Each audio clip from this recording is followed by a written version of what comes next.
Good morning बच्चों। मैं पंकज यादव आज आप लोगों को क्लास 12 के फिजिक्स में जो हमारा नया टॉपिक है वैद्युत क्षेत्र, इसके बारे में हम लोग अध्ययन करेंगे। वैद्युत क्षेत्र है क्या? हम जानते हैं कोई भी आवेश हो, चाहे प्लस आवेश हो या माइनस आवेश हो,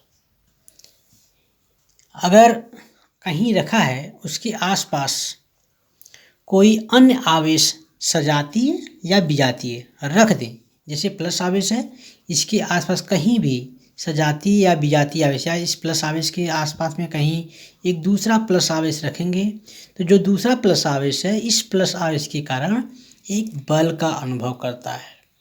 इस बल को हम लोग वैद्युत बल कहते हैं। तो किसी आवेश के चारों तरफ कुछ क्षेत्र होंगे, उसी क्षेत्र के भीतर ही आवेश को रखने पर वैद्युत बल का अनुभव करेगा। उस क्षेत्र के बाहर अगर आवेश को रखेंगे तो वह वैद्युत बल का अनुभव नहीं करता है। तो किसी बिंदु आवेश के चारों तरफ, तो हम लोग डिफिनेशन देंगे वैद्युत क्षेत्र की, किसी बिंदु आवेश के चारों ओर वह त्रिविमीय क्षेत्र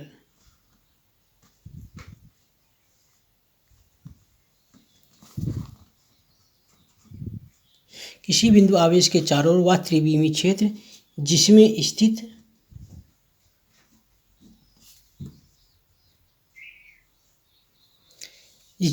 स्थित कोई परीक्षण आवेश वैद्युत बल का अनुभव करता है, उस क्षेत्र को वैद्युत क्षेत्र कहते हैं। तो आवेश के चारों तरफ एक क्षेत्र बनेगा और उस क्षेत्र में कोई भी हम आवेश रख देंगे तो वह वैद्युत बल का अनुभव करेगा। उसी क्षेत्र को हम लोग वैद्युत क्षेत्र कहते हैं। अब हम लोग पढ़ेंगे वैद्युत बल रेखाएं क्या हैं। अगर मान लीजिए किसी आवेश के चारों तरफ कहीं भी वैद्युत क्षेत्र में कोई परीक्षण आवेश रख दें और वह परीक्षण आवेश चलने के लिए बिल्कुल सतत हो, चलने के लिए बिल्कुल फ्री हो, स्वतंत्र हो, तब वो जिस पथ से चलता है, जो आवेश है जिस पथ से होकर चलेगा उस पथ पर खींची गई रेखा वैद्युत बल रेखाएं कहलाती हैं। अर्थात वैद्युत बल रेखा वैद्युत क्षेत्र में खींचा गया वह काल्पनिक निष्कोण वक्र है जिस पर एक स्वतंत्र व पृथक्कृत एकांक धनावेश चलता है। वैद्युत बल रेखा के किसी भी बिंदु पर खींची गई स्पर्श रेखा उस बिंदु पर स्थित धन आवेश पर लगने वाले बल की दिशा अर्थात वैद्युत क्षेत्र की दिशा को प्रदर्शित करती है।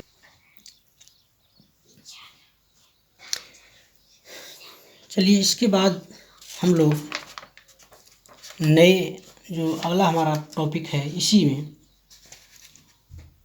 एकल बिंदु के कारण वैद्युत क्षेत्र की तीव्रता।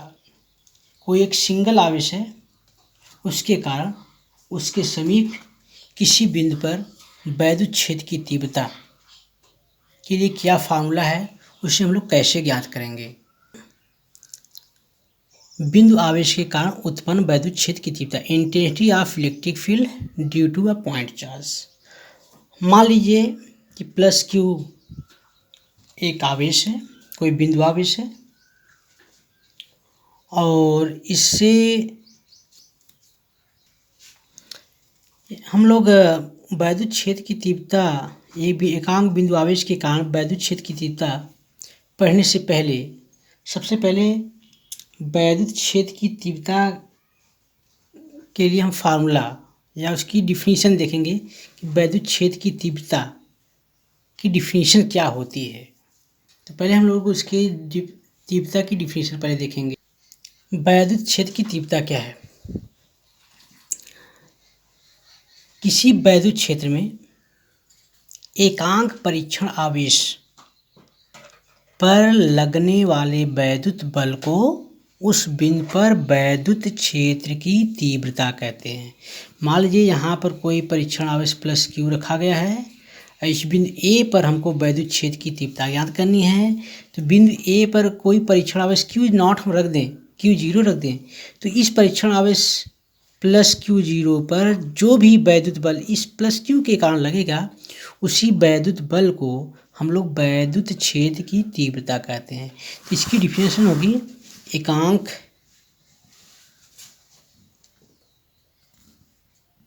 या किसी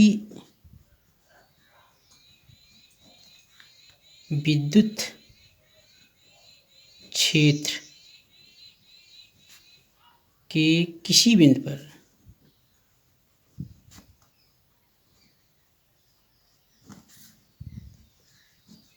वैद्युत क्षेत्र की तीव्रता उस बिंदु पर रखे एकांक परीक्षण आवेश पर लगने वाले वैद्युत बल के बराबर होती है।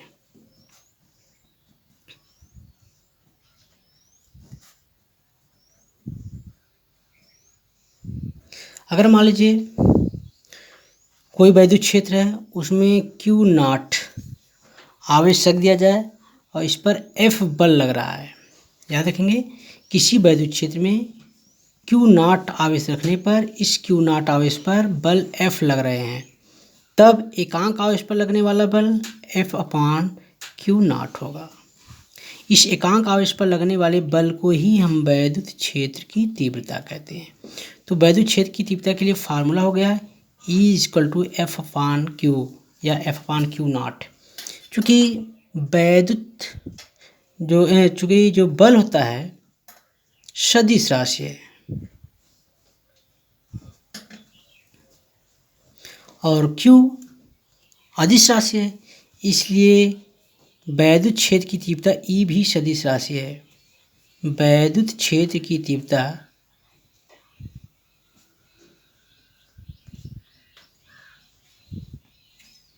सदिश राशि होती है।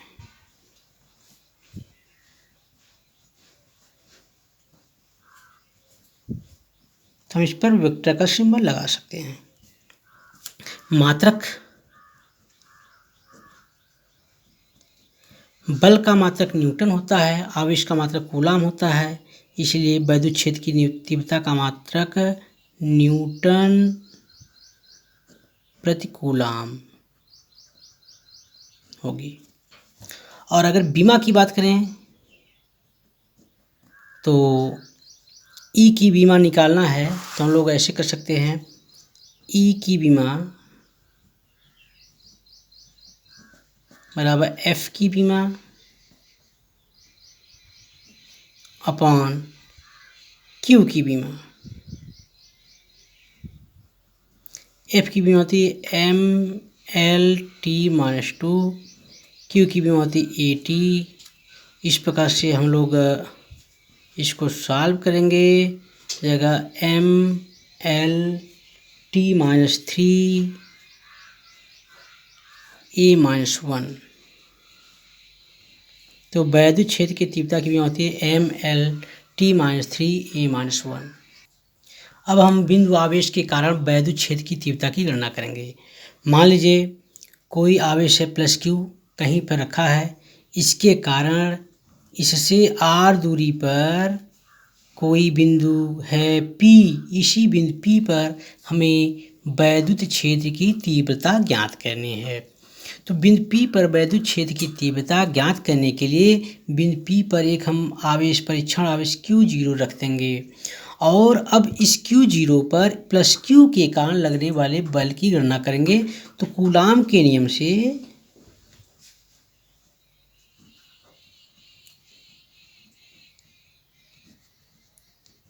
Q0 प्लस Q0 पर लगने वाला वैद्युत बल F इक्वल टू हो जाएगा 1/4πε0K इंटू Q0/r²। क्योंकि दोनों आवेशों के बीच की दूरी r है, हमने मान लिया है कि इसमें कोई माध्यम है जिसका परावर्तनांक k है। अगर इनके बीच में कोई माध्यम नहीं होगा तो k के स्थान में हम लोग 1 रख देंगे। चलिए, तो एकांक आवेश पर लगने वाला बल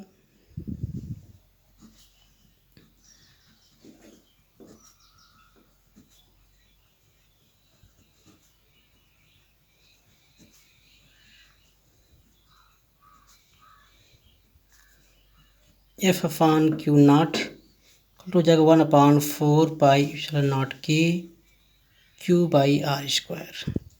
दिस इम्प्लाइज एकांक आवेश पर लगने वाले बल को हम लोग वैद्युत क्षेत्र की तीव्रता कहते हैं, इसलिए E इक्वल टू हो जाएगा 1/4πε0K Q/r²। हमने आपको पहले ही बताया है कि E एक सदिश राशि है, इसमें दिशा होती है, इसकी दिशा वैद्युत बल की दिशा में होती है। जिस दिशा में बल लगता है, आवेश पर जिस दिशा में बल लगेगा उसी दिशा में वैद्युत क्षेत्र की तीव्रता की दिशा होती है। चलिए हम कुछ समझते हैं। यहाँ पर अगर मान लीजिए प्लस Q आवेश है, यहाँ पर पॉइंट P पर वैद्युत क्षेत्र की तीव्रता निकालना है, तो पॉइंट P पर प्लस Q0 आवेश रखेंगे तो इस पर जो बल होगा, प्रतिकर्षण बल होगा ई दिशा में। इसको मिलाने वाली रेखा केंद्र इधर होगा, तो बिंदु P पर वैद्युत क्षेत्र की तीव्रता की दिशा ई डायरेक्शन में होगी। ये इस डायरेक्शन में बल होगा तो इसी डायरेक्शन में वैद्युत क्षेत्र की तीव्रता होगी। अगर इस पॉइंट पर है P, यहाँ यानी मान लीजिए Q पर हमको वैद्युत क्षेत्र की तीव्रता निकालना है, इस आवेश को यहाँ से मिलाइए, आगे बढ़ाइए और बल की दिशा प्रतिकर्षण बल होने के कारण ई डायरेक्शन में होगी, इसलिए वैद्युत क्षेत्र की दिशा ई डायरेक्शन में है। इस प्रकार से अगर यहाँ पर माइनस आवेश है तो बिंदु P पर जो बल होगा इस डायरेक्शन में होगा।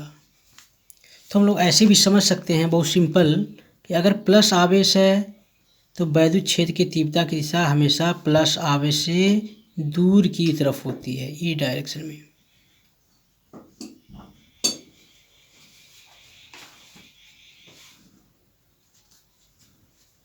और माइनस आवेश है तो वैद्युत क्षेत्र की तीव्रता की दिशा माइनस आवेश की ओर होती है। प्लस आवेश के कारण वैद्युत क्षेत्र की तीव्रता की दिशा प्लस आवेश से दूर, चारों तरफ बाहर की तरफ दिखाया गया है। इसका मतलब ये सभी इस प्लस आवेश के कारण वैद्युत क्षेत्र की तीव्रता की दिशा को प्रदर्शित कर रहे हैं। ये माइनस आवेश है, उसके कारण वैद्युत क्षेत्र की तीव्रता की दिशा इस माइनस आवेश की ओर होती है। जिस तरह माइनस आवेश रहेगा जिधर, उसी तरफ वैद्युत क्षेत्र की तीव्रता की दिशा होती है। तो इस प्रकार से हमारा ये जो टॉपिक था, एक वैद्युत क्षेत्र की तीव्रता और एकांक बिंदु आवेश के कारण वैद्युत क्षेत्र की तीव्रता, ये समाप्त हुआ है। अब अगले टॉपिक हम अगले दिन देखेंगे।